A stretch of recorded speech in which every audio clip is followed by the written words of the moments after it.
अच्छा आपको सोचो, कभी एक मिनट के लिए ऐसे सोच के देखना, आपको 24 घंटे मंदिर में भगवान बना के, मूर्ति बना के खड़ा कर दिया जाए। अब सोचो, अब 24 घंटे आपके सामने जो आ रहे हैं ना, वो एकदम मुरझाए चेहरे, रोते हुए, शिकायत करते हुए, लड़ाई करने के लिए आते हुए, ऐसे ही लोग आ रहे हैं 24 घंटे, रोते हुए चेहरे, तो कैसा लगेगा आपको? अरे भैया कोई तो एक आध आ जाए जो हंसता हुआ आए, कहे प्रभु वाह कमाल कर दिया, क्या बढ़िया जीवन दिया है मुझे, तेरा खूब खूब धन्यवाद, तेरा लाख लाख धन्यवाद। तो ठाकुर जी वैसे टकर टकर देखते हैं, भैया कोई तो आ जाए। और जो आकर के ऐसे हंस के भगवान के सामने बोलता है ना, कोई दर्शनार्थी दिन में हजारों आ जाए, भगवान को पता नहीं याद रहते या नहीं रहते, पर वो वाला जरूर याद रहेगा कि आज बड़ा कमाल का भक्त आया था, ये कितना बढ़िया मुस्कुरा रहा था। ठाकुर जी को मुस्कुराते हुए चेहरे बड़े अच्छे लगते हैं। कथा में भी इसलिए हम कहते हैं कि भैया कथा में बैठते हो ना, तो एकदम ठाकुर जी के नाम में मुस्कुराते हुए बैठो, आनंद में बैठो, प्रसन्न चित्त बैठो, तब ठाकुर जी को पसंद आओगे, तब भगवान को पसंद। अच्छा ये कैमरे वाले जब फोटो खींचते हैं ना, तो क्या बोलते हैं? स्माइल प्लीज, थोड़ा मुस्कुराइए, क्यों? बोल फोटो अच्छी आएगी। तो 2 सेकंड की मुस्कुराहट से अगर फोटो अच्छी आ सकती है, तो सारे जीवन को मुस्कुराने से क्या जीवन अच्छा नहीं हो सकता? और वो मुस्कुराना भी किस लिए? संसार के लिए नहीं, ठाकुर जी के लिए, उनकी प्रसन्नता के लिए। वो देखता होगा, अरे कितना बढ़िया जीवन दिया था मैंने इसको, जो देवताओं को भी नहीं मिला, और फिर भी इसको उसकी कद्र नहीं। भैया असल बात तो यही है, भगवान ने जो जीवन दिया ना, हमने उसकी कीमत नहीं समझी।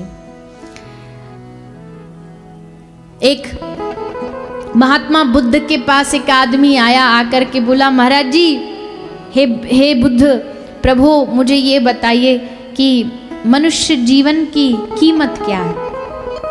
तो महात्मा बुद्ध ने उसको कहा कि तुझे तेरे प्रश्न का उत्तर दूंगा, उससे पहले मेरा एक काम कर दे।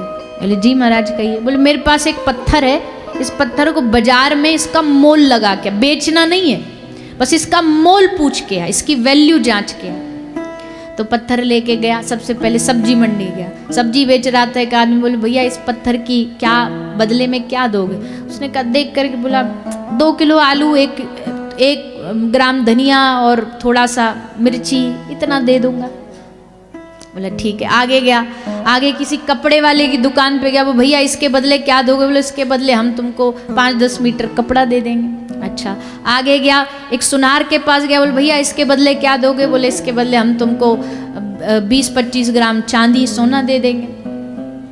करता करता सबसे जांचता जाता अंत में एक जोहरी के पास गया, जोहरी से कहा भैया इस पत्थर की कीमत में क्या दे दोगे? जोहरी ने देखा और देख करके बोला, अरे राम राम राम, मेरी सारी दुकान भी तू ले लेना तो भी इस पत्थर की कीमत नहीं चुका सकता, इतना कीमती पत्थर है, ला मुझे दे दे। बोले ना देना नहीं है, बस कीमत जाननी थी। और ले करके वापस आया, बुद्ध से कहा महाराज ये तो सबने अलग अलग इसकी कीमत बताई। तो महात्मा बुद्ध ने कहा यही तेरे प्रश्न का उत्तर है, कीमत तो इसकी अनंत थी, पर जैसा जिसका बुद्धि दिमाग काम करता वो उस हिसाब से उसकी कीमत, कोई आलू के बदले बेच रहा है, कोई कपड़ा के लत्ता के बदले बेच रहा है, पर जो समझदार है वो जान गया कि इसकी कोई कीमत नहीं लगा सकता। वैसे ही मनुष्य जीवन है। संसार में कई लोग हैं जिनके हाथ में मनुष्य जीवन आए, उनको उसकी कीमत आलू टमाटर बराबर समझ रखी है, ऐसे ही जीवन व्यर्थ कर रहे हैं, ऐसे ही बिता रहे हैं, जी नहीं रहे हैं। पूछो उनसे भैया कैसे? बोले टाइम पास कर रहे हैं बस। इतनी कीमती जीवन की मूल्य इतनी सस्ती लगा दी। और कई बुद्ध महापुरुष ऐसे हैं जिनको पता है एक एक क्षण जो है इस जीवन का ठाकुर जी की कृपा से कीमत से हमें मिला है। एक एक सेकंड दुनिया में कुछ भी खरीद लोगे, पर अभी पिछले सेकंड जो निकली ना, इस सेकंड को वापस खरीदा नहीं जा सकता, सारी दुनिया दे के भी नहीं खरीदा जा सकता। हर एक क्षण की इतनी कीमत है। पर फिर हमने उस समय का किया क्या? अभी तो बड़ा अच्छा उपयोग कर रहे हो, आप कथा में बैठे हो, पर अक्सर हम अपने समय का उपयोग कहाँ करते हैं? कहाँ लगा रहे हैं समय को? दिन के सोच के देखो, दिन के कितने क्षण हम भगवान को देते होंगे, कितनी बार भगवान को याद करते होंगे, और फिर हम कहते भगवान कृपा नहीं करते, भगवान भक्ति नहीं दे रहे। कैसे देंगे? समय उनको देना तो सीखिए, थोड़ा उनके लिए समय भी तो निकालिए, थोड़ा बैठ कर के उनके सामने थोड़ा अपना मन का भाव तो प्रकट करिए, थोड़ा उनका नाम तो लीजिए। हमने वो सब, सूरदास जी क्या कहते हैं, भैया ठाकुर जी ने हम पे कितनी कृपा करी, देवता ऐसे झोली फैला के मांगते ठाकुर जी से, क्या प्रभु एक बार मानव बना दो, धरती पे भेज दो, क्योंकि ना तो ब्रह्मांड में किसी भी 84 लाख जीवों में ये ताकत है। सीधी सी बात है, बच्चे पशु भी पैदा कर सकते हैं, परिवार बड़ा पशुओं पक्षियों का भी हो सकता है, संग्रह पशु जीव जंतु सब कर सकते हैं, पर भजन कौन कर सकता है? केवल मानव। केवल मानव है जो कीर्तन कर सकता है, संकीर्तन कर सकता है, संकीर्तन में नाच सकता है, हरि बोल गा सकता है, हरे कृष्ण कृष्ण कृष्ण हरे हरे, हरे राम राम राम हरे हरे, श्री राधा ये कह सकता है। कभी किसी पशु कुत्ते बिल्ली को भगवान नाम लेते देखा? नहीं है उनके पास सामर्थ्य। बाकी सब सामर्थ्य है, वो भी पेट भरते हैं, वो भी सोते हैं, वो भी जगते हैं, उनमें भी कामना है, उनमें भी वासना, उनमें भी संग्रह का भाव है, सब कुछ है। एक ही चीज मनुष्य को अलग बनाती है, ये भजन कर सकता है, और भजन करके भगवान को पा सकता है। एक ही योनि है 84 लाख योनियों में भगवान को प्राप्त करने की, मानव मनुष्य जीवन। लेकिन फिर भी सूरदास जी ने कहा,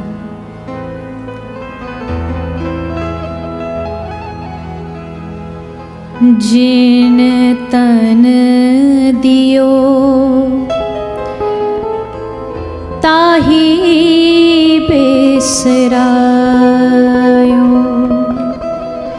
जिन तन दियो ताही बिसरायो। जिन तन दियो, जिसने शरीर दिया, जिसने मानव तन दिया, क्या किया? ताही बिसरा, उन्हीं को बिसरा दिया, उन्हीं को भुला दिया। और इसको क्या बोलते जानते हो?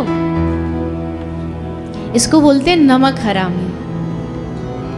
नमक हरामी मतलब एक एक दाना, एक एक जीवन का हवा पानी सब कुछ वो कृपा करके दे रहा है, सब कुछ वो कृपा करके दे रहा है।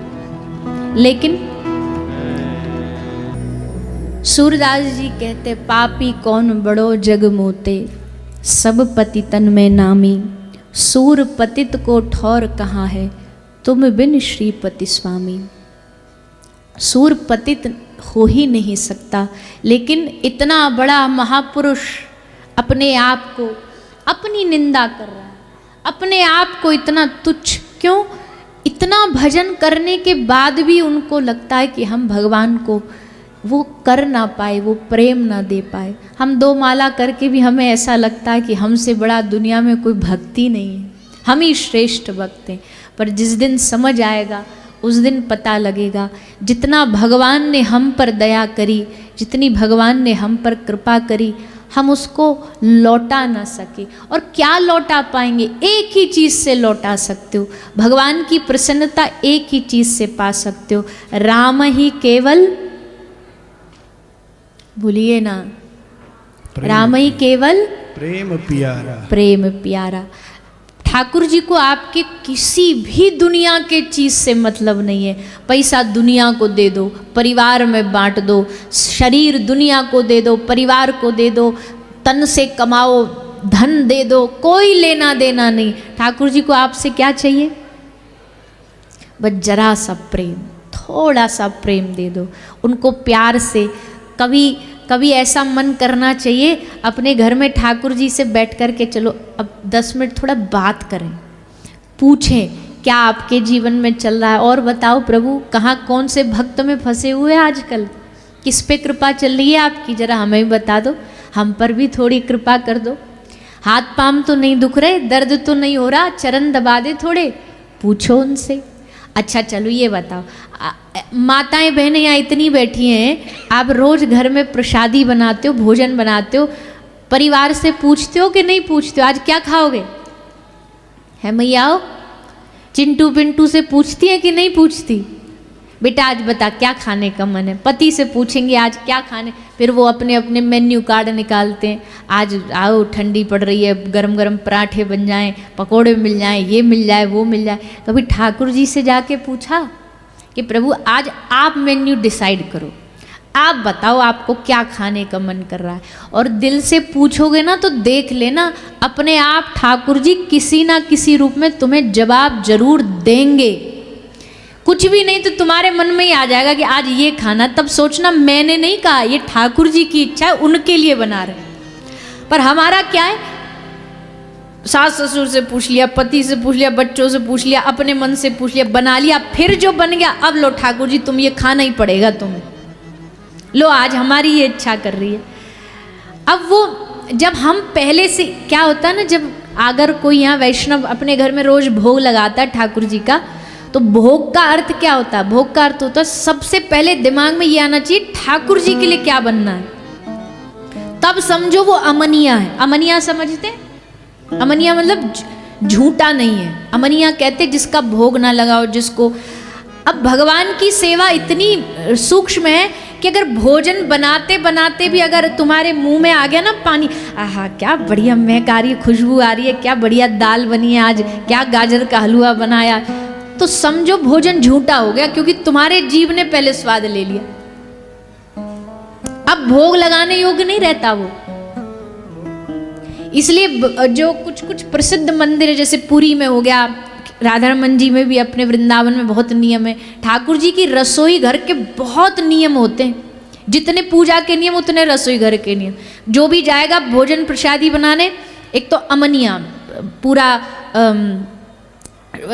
शरीर स्नान करके, वस्त्र बदल के, पूरा मुंह ढक करके, नाक ढक करके, मौन रह करके, कि खुशबू नाक से भीतर ना चली जाए, कहीं ये ना जाए, आहा क्या स्वाद है, बस इतने में ही झूठा हो गया भोजन। अब भोग नहीं लग सकता, प्रसादी नहीं बन सकती। और हमने तो कई मैया तो ऐसे देखिए 10 बार तो चम्मच से चख लेंगी, नमक बढ़िया नहीं, ना ना ना बढ़िया नहीं है, वही खाती रहेंगी, वही बनाती रहेंगी। 2 लड्डू यहाँ से खाए, 2 वहाँ से खाए, और फिर बना दिया भोजन। अब क्या खाक भोग लगाओगे? भोजन, रसोई, पाकशाला सबसे पवित्र होनी चाहिए। पाकशाला में बड़ी शुद्धता होनी चाहिए, अपने जीवन के लिए भी, परिवार की शुद्धता के लिए भी। अब वहाँ गाने कान में लगा लिए और गाने चल रहे हैं आड़े टेढ़े दुनिया भर के, और भोजन बना रही है गाते गाते, नाचते नाचते, सिनेमा के गीत चल रहे हैं और नाचते नाचते भोजन बन रहा है। भोजन बनाते समय बड़ी सावधानी, शुद्धता रखो, पवित्रता रखो, ठाकुर जी का नाम लेते रहो, हरे कृष्ण, कोई भजन लगा लो, कुछ नहीं, हमारी कथा लगा लो, सुनते रहो कुछ अच्छा, सुनते सुनते फिर भोजन, तो उससे अन्न में भी वो सात्विकता जाए। और ये भाव अपने भाव से मत बनाओ, तुम्हें जो बढ़िया माल खाना खाओ, कोई बुराई नहीं, पर उसमें भाव ये रखो कि पहले ठाकुर जी को खिलाएं, तब वो भोजन शुद्ध माना जाएगा, तब पवित्र माना जाएगा। आजकल बुद्धि इसलिए सबकी ज्यादा बिगड़ती है क्योंकि अन्न शुद्ध नहीं है, भोजन शुद्ध नहीं। एक तो बाजार का इतना दुनिया भर का मेल गमेल, कोई देखता थोड़ी है, कहाँ तुम देखने जाते हो किस शुद्धता से बनाए, कैसा बनाए।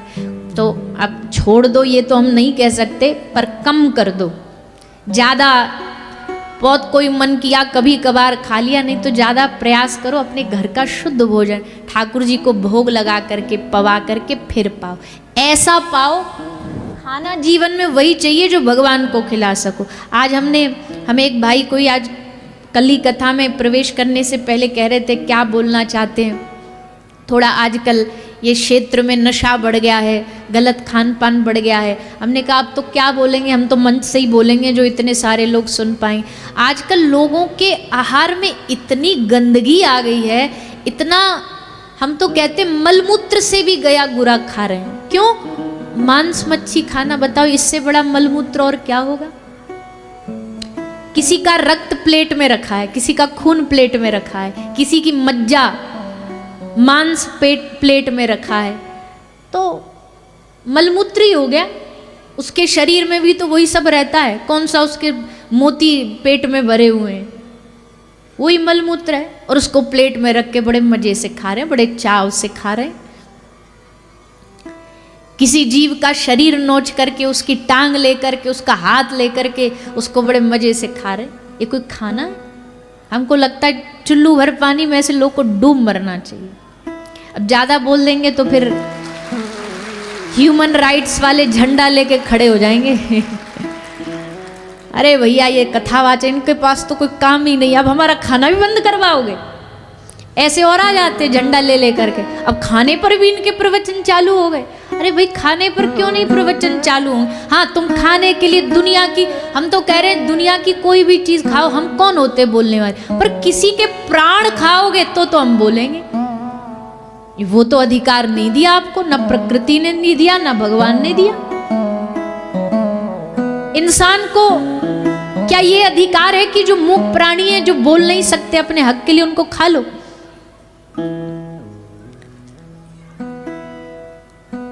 इसलिए हम कहते हैं मानवता की गरिमा को रखना चाहिए, मनुष्यता की गरिमा को भूलिए नहीं। मनुष्यता की गरिमा कहती है सबके लिए हृदय में दया भाव रखो। कोई पीड़ा में तो उसको मलहम लगाओ, मरहम बनो उसका, ना कि और उल्टा उसका जीवन छीन लो, उसका कलेजा छीन लो। खैर भैया सब समझदार हैं, आज की दुनिया में किसको क्या समझाना। कहते हैं ना कि आप, हम कई बार कथाओं में बोलते हैं कि शेर भूखा मर जाएगा पर वो घास नहीं खाएगा। हमारे प्रवचन उस पर असर नहीं करेंगे। अगर हम बताओ शेर को प्रवचन सुनाने चले जाएं ये वाला कि भाई मांस नहीं खाना चाहिए, तो मानेगा हमारी बात? और उल्टा ये बोलेगा तू ही आ पहले, सबसे पहले इधर नाश्ता तुझसे ही शुरू करते हैं आज का। क्यों? क्योंकि भगवान ने उसको ऐसा बनाया। अच्छा उसके बदले देखो शाकाहारी प्राणी को देखो, गौ माता को देखो, बेचारी को अगर घास नहीं मिल जाए भूखी मर जाएगी। उसके सामने आप मांस का कितना भी ढेला रख दो नहीं खाएगी, वो घास ही खाएगी। शेर मांस ही खाएगा, गाय घास ही खाएगी। बस एक अकेला मनुष्य ऐसा है, घास खा ले मांस खा ले, समझाने जाओ तो तुम्हारा खोपड़ा और खा ले। ऐसी ऐसी डिबेट होती है इस वेज नॉन वेज खाने पे, हमको समझ ही नहीं आता ये डिबेट का विषय कैसे है, तर्क का विषय। अच्छा तर्क क्या देते? बोले तुम भी तो फल खाते हो, फल में भी तो जान होती है। अरे फल में खून थोड़ी निकलता है, फल कोई चलता थोड़ी है, दिल थोड़ी धड़कता है उसका। तुम जिसको खा रहे हो वो तो चलता फिरता प्राणी है, किसी की माँ है, किसी का वो बच्चा है, उसका परिवार है। कैसे कंपैरिजन कर रहे हो कि अन्न को, फल को, सब्जी को और एक जीव, चलते फिरते जीव से तुलना कर रहे हो? अपने ऊपर घटा के चलना चाहिए। एक सुई भी लगे ना डॉक्टर को, हमने अच्छे अच्छे हट्टे खट्टे लोग को एक सुई के लिए रोते देखा, ऐसे डरेंगे, अरे हम नहीं डॉक्टर के पास जाएंगे, सुई लगा देगा, इंजेक्शन की सुई लगेगी। और वहां देखो उन मूक जिंदा प्राणियों को लोग मार देते, जीवित प्राणियों। तो भैया खैर ये प्रवचन आप लोग के लिए नहीं है, क्योंकि आप सब तो कथा सत्संग में बैठे हो, सब सात्विक लोग ही होंगे, आशा है हमारी ये। पर एक आध कोई हो ऐसा, कोई निकल जाए, या कोई हमारी कथा बैठ के सुन रहा हो, या किसी के आजकल बच्चे भी तो बड़े, नई जनरेशन भी तो बड़ी एडवांस हो गई है, बोले ये सब कथा प्रवचन ये क्या है, ये अब खाना वाना ये सब भी बंद करा दो। अरे भैया खूब खाओ, मजे से खाओ, माल खाओ जितने खाने, पिज्ज़ा बर्गर खाना खाओ, हम तो उसके लिए भी कह रहे हैं, गोलगप्पा खाओ और क्या क्या है सब खाओ। आपके हिमाचल में क्या चलता है? सबसे प्रसिद्ध क्या चलता है हिमाचल में? है स्वीट सिद्धू। हाँ सिद्धू तो हमने कुछ सुना है, कुछ चल बिडोरी। अच्छा बिडोरी भी चलती है?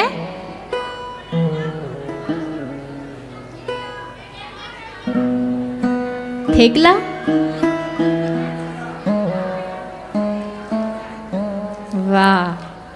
तो सब मैया तो कुकिंग शो ही चालू कर दिया मैया ने तो लगता है बढ़िया शेफ हो आप तभी सबरे नाम आपने रटा दिए। अब मैया खिलाओगी तब तो जाने, ऐसे थोड़ी ना हमें पता लगेगा। खैर, जो बढ़िया सात्विक खाने का सामान है खूब बढ़िया खाओ, मजे से खाओ। भगवान ने एक जीवन दिया है, खूब जितना खाना खा लो। आपका शरीर हम कम बना कर रहे हैं, पर किसी की जान न खाओ, किसी के प्राण न खाओ, किसी का जीवन न खाओ, बाकी सब खा लो।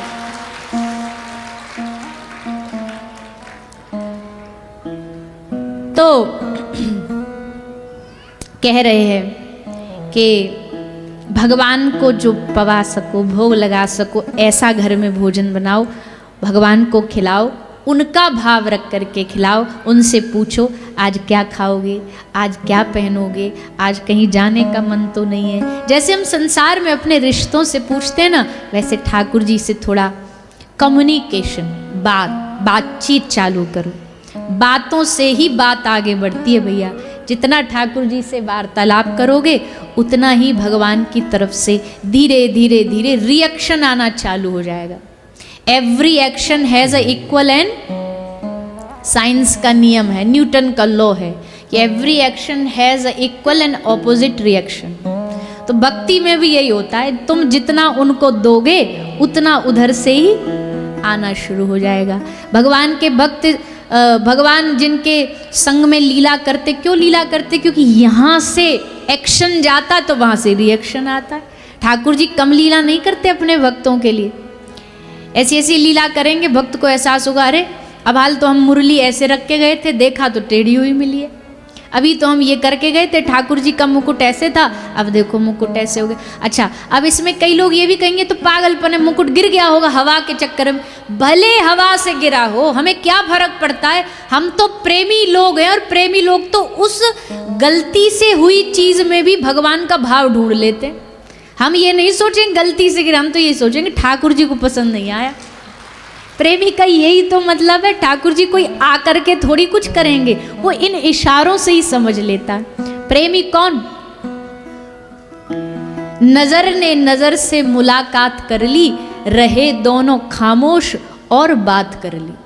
प्रेमी ये है, नजरों में ही नजरों में देखा, आंखों से आंख देखी और बस। और ठाकुर जी तो हमारे सारे इशारे आंखों से ही दे देते हैं। ब्रज का ठाकुर तो ऐसा ही है, आंखों से इशारे दे देता। भैया ई ले लेना, नैनो के तीर चलावे।